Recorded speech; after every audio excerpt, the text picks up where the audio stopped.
তো আজ আমরা কিন্তু চলে আসলাম যশোর এয়ারপোর্ট রোড। এয়ারপোর্ট রোডে আসতে বাম হাতে আমাদের এই যে বিশাল বড় তুলোর ক্ষেত দেখতে পাচ্ছেন, এটা কিন্তু একটা তুলোর ক্ষেত। আপনারা হয়তোবা ভাবতে পারেন এটা একটা কেমন গাছ, কি গাছ। তো আজকে আপনারা প্রুভ করবো আসলে এটা যে তুলোর ক্ষেত এবং তুলো কিভাবে চাষ করে। এই যে দেখতে পাচ্ছেন আপনারা, এদিকে ক্যামেরাটা ধরো, এই যে দেখতে পাচ্ছেন এটা কিন্তু তুলো, অলরেডি তুলো সার্ভিস করার মতো হয়ে গিয়েছে। এই তুলোটা এখন সার্ভিস করে কৃষক বাসায় নিয়ে যেয়ে কিন্তু তুলো বের করতে পারবে। আর এই পাশে যে ফলটা দেখতে পাচ্ছেন এটা অবশ্যই ছোট। তুমি একটু ক্লোজ করে যদি আমরা একটু এদিকে দেখাই, এদিকে আসো।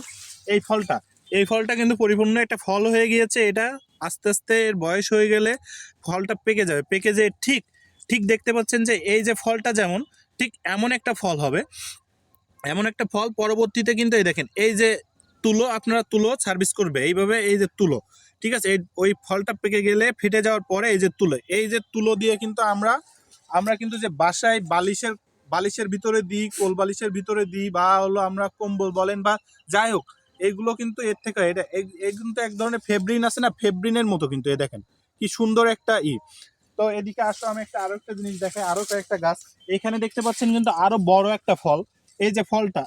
আর আপনাদের যেটা আমি বলছিলাম, এই দেখেন এই যে তুলোর খালি, এটা কিন্তু একেবারে খালি।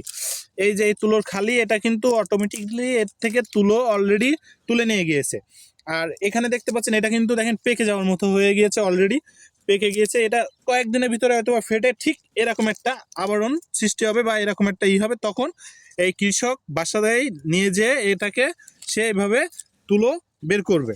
তো আপনারা যারা এখনো পর্যন্ত এই তুলো গাছ দেখেন নাই বা যশোরে আছেন এমন কেউ যে তুলো গাছ দেখেন নাই, তারা অবশ্যই যশোর এয়ারপোর্ট রোড, আবারও বলে আমি, যশোর এয়ারপোর্ট রোড আসতে মেডিকেল কলেজের সামনে এই যে বিশাল বড় ক্ষেত দেখতে পাবেন আপনারা।